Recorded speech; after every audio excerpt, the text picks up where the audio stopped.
Imam Syafi'i pernah berkata, ilmu itu umpama haiwan buruan, tulisan itu laksana ikatan. Maka ikatlah haiwan buruan kamu agar ia tidak hilang dari pandangan. Assalamualaikum warahmatullahi wabarakatuh dan selamat sejahtera. Saya Muhammad Irfan Dina bin Irwan dari Sekolah Menengah Sains Banting, kod BA 1074. Menjunjung prinsip hidup kaya berbuah, hidup manusia biar berjasa, izinkan saya untuk berkongsi dengan kalian ilmu-ilmu yang saya perolehi daripada sebuah buku berjudul Empire, Hikayat Putera Tanpa Nama, karya Temi Abdullah.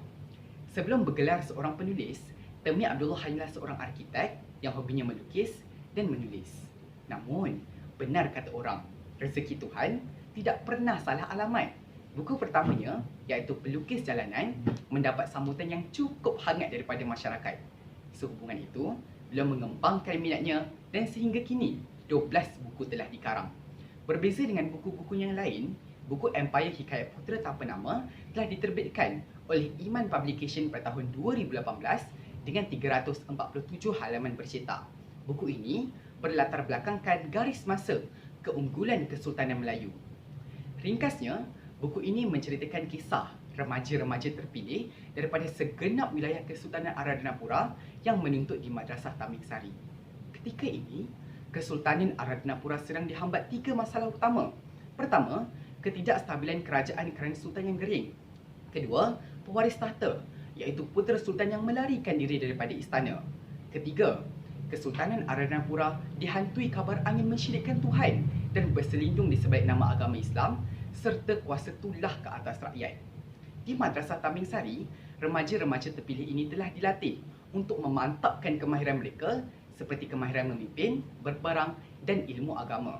Persaingan yang hebat telah ditonjolkan oleh semua pelatih sehingga mewujudkan situasi yang kurang sihat.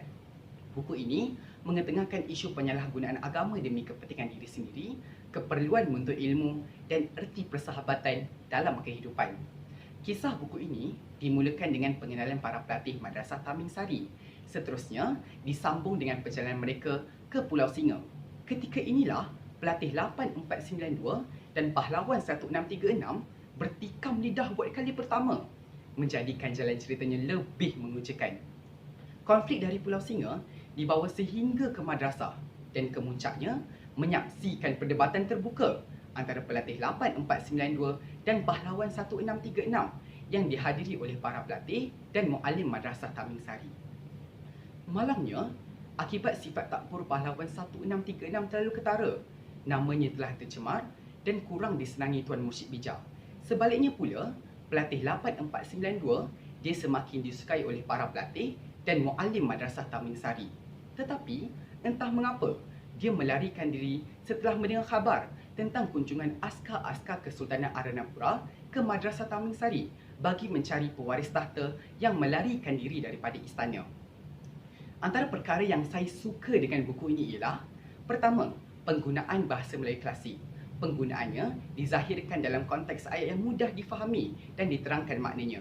Kedua, pengisian yang padat serta menarik perhatian pembaca. Ketiga, plot penceritaan yang membuatkan para pembaca tidak senang duduk. Pun begitu, ada perkara yang boleh ditambah baik, iaitu penambahan ilustrasi grafik.